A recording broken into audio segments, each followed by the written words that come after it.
Unfortunately, the world is full of terrifying people, but it's often not obvious how dangerous people can be. It's estimated that the average person can walk past 36 murderers in their lifetime without even knowing it. So anyway, let's just jump right in, shall we? I'm your host, James, and these are the top 10 horrifying people in recent history the FBI don't want you to know about. And starting off this list today, we have Charles Cullen. Charles Cullen worked as a nurse in various hospitals across New Jersey. Born on February 22nd, 1960, he took the lives of at least 40 patients between 1987 and 2003. His method involved administering lethal doses of medications like insulin into his victims. Cullen often chose elderly, sick, or vulnerable patients as his targets. His motives are still kind of unclear, with speculations ranging from a desire for control to a twisted sense of mercy. That's how he initially explained it anyway, saying he was essentially sparing them from their pain. Sure, Cullen's spree went undetected for years, but he was finally apprehended in 2003 after a coworker noticed his suspicious behavior and alerted the cops. In 2006, he received a sentence of 11 consecutive life terms without the possibility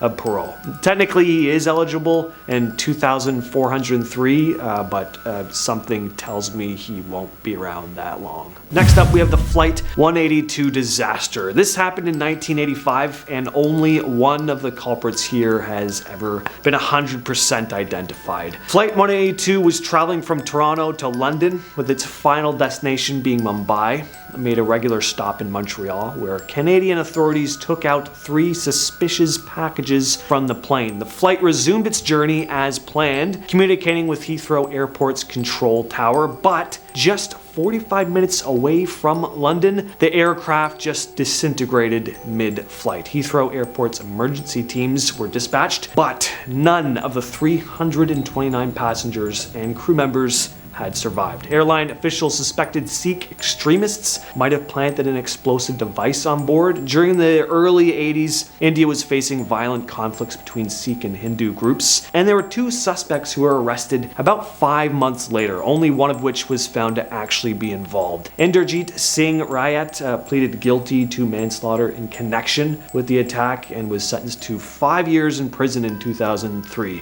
Earlier, Rayat had been given a 10-year prison term for assisting in creating a device that took the lives of 2 baggage handlers at Japan's Narita airport on the same day as the Flight 182 tragedy. He was given a plea deal too if he testified against other members who were involved in the incident, but he refused. So what did the Canadian court system do? He's been released as of 2016, so that's 13 years of jail time. I don't know what he would have gotten with the deal, like a week? Anyway, nice going, Canada. Next up on the list is David Koresh. David Koresh became the leader of the Branch Davidians, a religious group, really a cult. When Koresh rose to power, he employed manipulative tactics and instilled fear and loyalty amongst the followers. Every aspect of their lives was controlled. Koresh had practiced polygamy and engaged in, I'm just going to call it, evil relationships with various members of the group.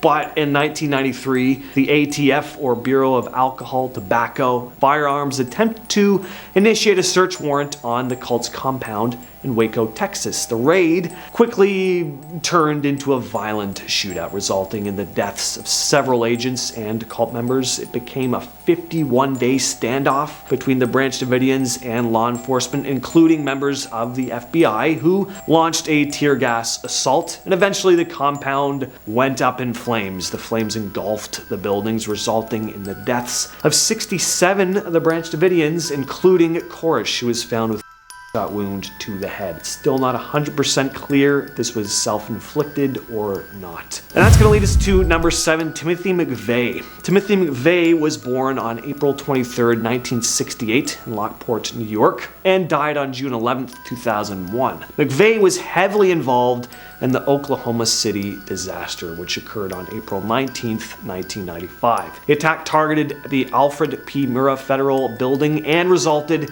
in the deaths of 168 people. McVeigh was incredibly anti-government and had a belief in the need for violent action against what he saw as federal government overreach. He was influenced by events like the Waco siege, which we just discussed. McVeigh used a homemade explosive device which he detonated in a rental truck parked outside of the federal building. The blast affected 324 buildings within a 4-block radius. Several were damaged and some were just outright destroyed. And after the attack, McVeigh fled the scene but was captured shortly afterward. He was found guilty on all 11 accounts, including conspiracy to use a weapon of mass destruction, and was sentenced to death. McVeigh was executed by lethal injection in 2001.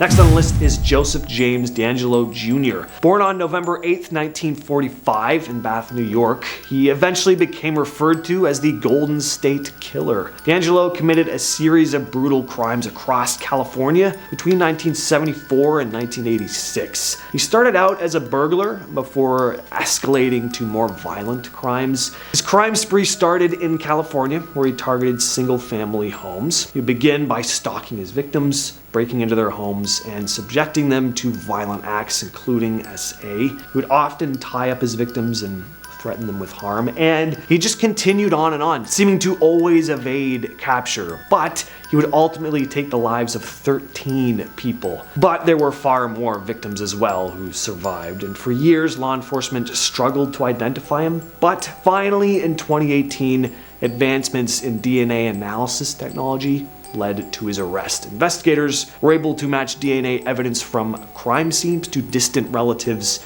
of DeAngelo. In June of 2020, he pled guilty to his crimes, and in August of that same year, received multiple life sentences without the possibility of parole.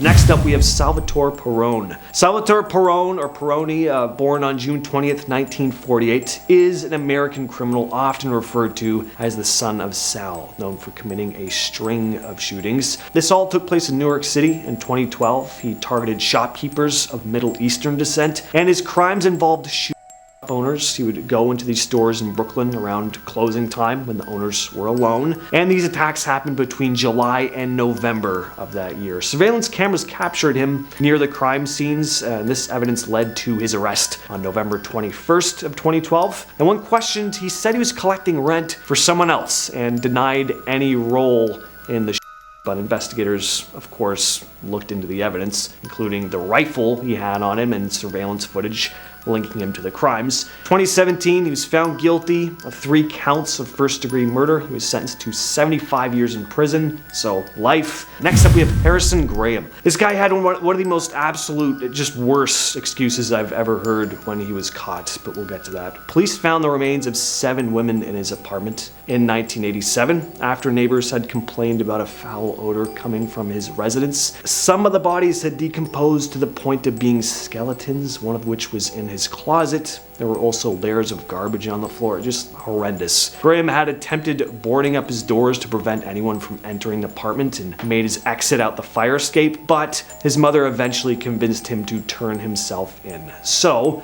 his initial excuse was that the bodies had already been there when he first moved in, which is just like, that is astonishingly bad. I just moved into a new apartment, happened to be some dead bodies there. I was shocked too, or I was just too spooked to alert you guys. Figured I'd be best I just went on with my life. Anyway, he eventually did confess to everything. Next on the list is Harold Shipman. Harold Shipman, famously known as Dr. Death, is responsible for the deaths of about 218 patients between 1972 and 1998, but there could have been even more undisclosed cases. Being a doctor, Shipman was able to act without causing immediate suspicion. His preferred targets were mostly elderly women, and he would frequently state they had passed away in their sleep, although some had died during the daytime hours, which of course raised concerns. Shipman started coming under heat after his request for an unusually high number of cremation certificates. The undertaker reported him to the police. In 2000, Shipman was ultimately found guilty, partly due to the efforts of a victim's daughter, who reported his attempts to manipulate her mother's will for his own gain.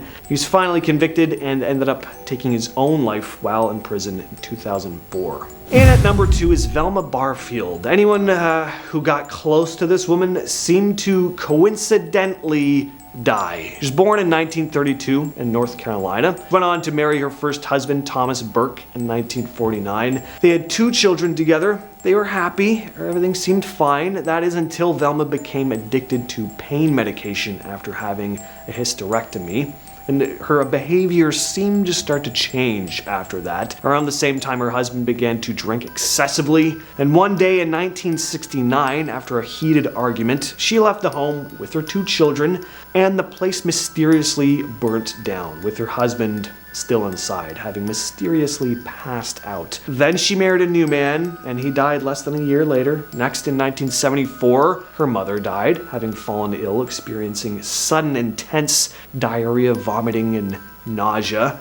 Then Velma started caring for the elderly in 1976. Wonder how this is gonna go. The first couple she cared for died within months of each other. She took care of another couple, and the husband died of symptoms eerily similar to that of Velma's mother. She was responsible for all of it. She slipped arsenic into their drinks. She was finally convicted of her crimes and was sentenced to death by lethal injection. Finally, we have Dennis Nilsen. Dennis Nilsen, often referred to as the British Jeffrey Dahmer. He was active between 1978 and 1983, during which he took the lives of at least 12 young men. Nilsen would lure his victims to his home, where he would then strangle or drown them. He dismembered the bodies and disposed of them by various means, including flushing body parts down the toilet or burying them in his garden. But before that, he would keep the bodies for an extended period of time, dressing them up, bathing them, posing them around his apartment. His crimes were discovered in 1983